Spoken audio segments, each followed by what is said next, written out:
দেখা যায় যে একটা গাড়িতে 60টা, মানে একটা বোলেরো গাড়িতে 60 থেকে 80 পিস ছাগল ধরে। সেই জায়গায় উনি হয়তো 20টা আনবেন, কিন্তু ওনাকে 60টা ছাগলের ভাড়া বহন করতে হবে।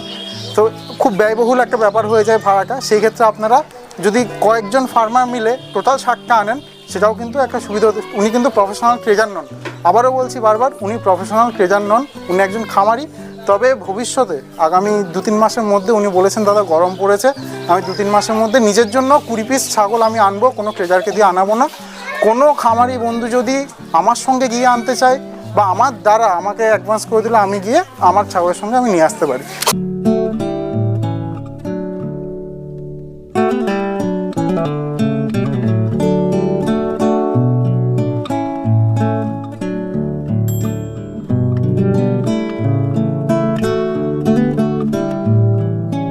নমস্কার বন্ধুরা, আশা করি সবাই অনেক ভালো আছেন। আমি এখন অবস্থান করছি রায়গঞ্জের খুব কাছাকাছি একটি গ্রামে। তো কোথায় রয়েছি এবং কোন ধরনের ছাগল পালন হচ্ছে সবটাই এই ভিডিওতে আমরা বর্ণনা করব। সঙ্গে থাকুন, আশা করি ভিডিওটা ভালো হবে।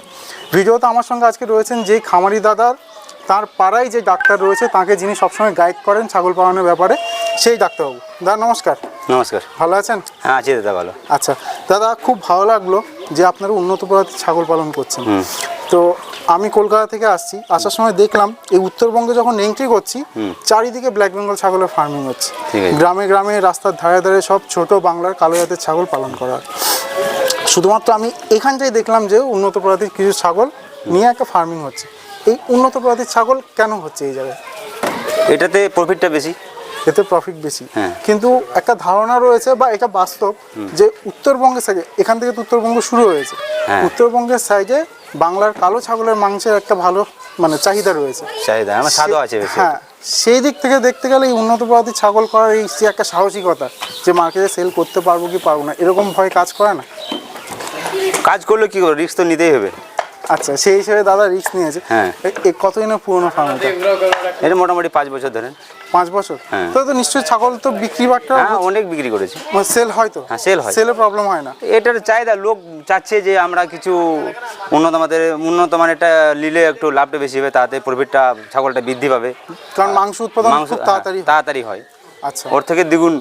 আচ্ছা, মানে শর্ট টাইম। এখানে একটা দেখতে পাচ্ছি, আমার দেখে মনে হচ্ছে এটা কোটা প্রজাতির ব্রিডার, কোটা ছাগল তো এটা? হ্যাঁ হ্যাঁ, এই ছাগল এগুলো একদম 1 নম্বর, সঠিক।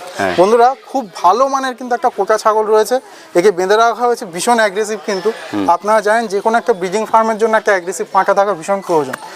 একটা অ্যাগ্রেসিভ পাঁঠা থাকলে কি হয়, যে মেয়ে ছাগলগুলো বাচ্চা দেওয়ার পর খুব দ্রুত হিটে আসে। আর যেই ফার্মে দেখবেন অনেক বাড়িতে একটাই কথা হয় যে বাচ্চা সেই কবে দিয়েছে এখন অবধি হিটে আসছে না। হিটে আসছে না এই কারণে কারণ পাঁঠা রাখা হয় না। পাঁঠা থাকলে তো পাঁঠাকে দেখলে তাড়াতাড়ি ছাগল হিটে আসে, এবং সেই ক্ষেত্রে সাহায্য হয় যদি একটা অ্যাগ্রেসিভ পাঁঠা থাকে। এই পাঁঠাটা কোথা থেকে আনা হয়েছে? রাজস্থান থেকে। সোয়া রাজস্থান থেকে নাকি কোনো? না, রাজস্থান থেকে এসেছে। রাজস্থান গিয়ে নিয়ে আসছে? দারুণ শৌখিন কিন্তু যিনি খামারি দাদা, ওনার সঙ্গে আজকে দেখা হলো না, আগামী দিনে নিশ্চয়ই হবে। তো আর এই সমস্ত ছাগলগুলো? এই তোতাপুরি আছে। হ্যাঁ, এগুলো কি রাজস্থান থেকে আনা? হ্যাঁ, কিছু রাজস্থান থেকে, কিছু আসে কালিয়াচক থেকে নিয়ে আসে। আর কিছু মনে হয় সবগুলো অরিজিনাল না, ক্রস? কিছু ক্রস আছে। আচ্ছা, আর এই বাচ্চাগুলো কি এই ব্রিডারটা? হ্যাঁ। আচ্ছা, দেখুন বন্ধুরা, এই বাচ্চাগুলোর বয়স কত হবে মোটামুটি? এটা বাচ্চার বয়স 2 মাস। 2 মাস?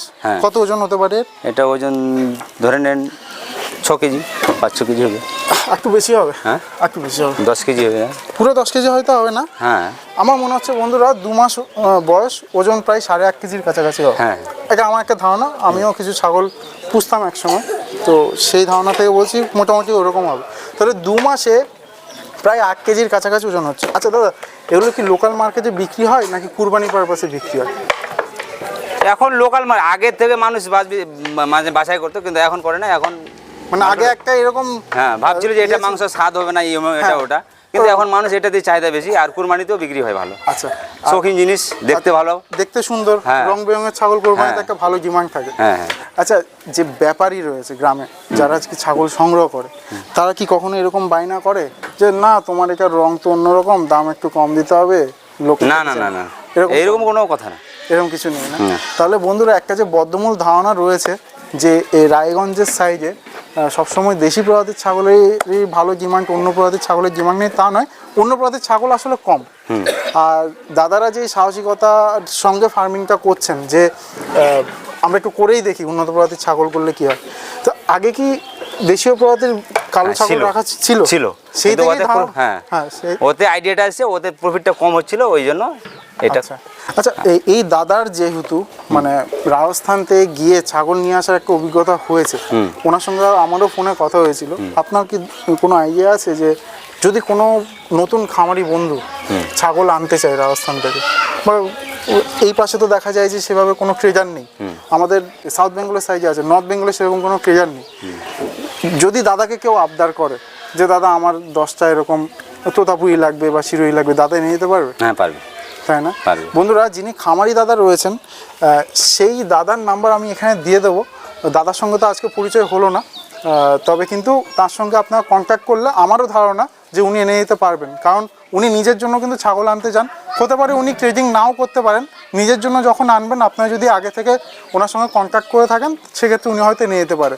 কিংবা এরকমও হয়, দেখা যায় যে একটা গাড়িতে 60টা, মানে একটা বোলেরো গাড়িতে 60 থেকে 80 পিস ছাগল ধরে, সেই জায়গায় উনি হয়তো 20টা আনবেন, কিন্তু ওনাকে 60টা ছাগলের ভাড়া বহন করতে হবে। তো খুব ব্যয়বহুল একটা ব্যাপার হয়ে যায় ভাড়াটা। সেই ক্ষেত্রে আপনারা যদি কয়েকজন ফার্মার মিলে টোটাল 60টা আনেন, সেটাও কিন্তু একটা সুবিধা হতে। উনি কিন্তু প্রফেশনাল ট্রেজার নন, আবারও বলছি বারবার, উনি প্রফেশনাল ট্রেজার নন, উনি একজন খামারি। তবে ভবিষ্যতে আগামী 2-3 মাসের মধ্যে উনি বলেছেন দাদা গরম পড়েছে, আমি 2-3 মাসের মধ্যে নিজের জন্য 20 পিস ছাগল আমি আনবো, কোনো ট্রেজারকে দিয়ে আনাবো না। কোনো খামারি বন্ধু যদি আমার সঙ্গে গিয়ে আনতে চায় বা আমার দ্বারা আমাকে অ্যাডভান্স করে দিলে আমি গিয়ে আমার ছাগলের সঙ্গে আমি নিয়ে আসতে পারি। তো যদি কারোর প্রয়োজন হয় এখানে নিচে আমি দাদার কন্ট্যাক্ট নাম্বার দিয়ে দিলাম, আপনি ওনার সঙ্গে কল করে যোগাযোগ করে নেবেন, উনি রাজস্থান থেকে আপনাকে ছাগল নিয়ে দেবেন। দাদার কি ছাদে কোনো সেট আপ হয়েছে নাকি? ছিল আগে, এখন বন্ধ করে দিয়েছি। আচ্ছা, দাদা আমাকে বলেছে যে খুব তাড়াতাড়ি ওই সেট আপটাকে আবার রিনোভেট করবেন।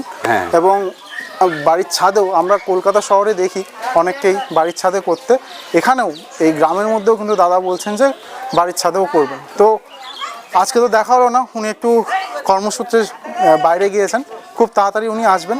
তো হয়তো 2-3 মাস পর যখন উনি ছাগল নতুন করে তুলবেন তখন হয়তো আবার ওনার ফার্মে আমি আসতে পারি। আজকের মতো এই পর্যন্তই। ভিডিওটা কেমন লাগলো অবশ্যই জানাবেন। শুরু থেকে শেষ পর্যন্ত থাকার জন্য সবাইকে অনেক ধন্যবাদ। নমস্কার। ধন্যবাদ দাদা আপনাকে। নমস্কার।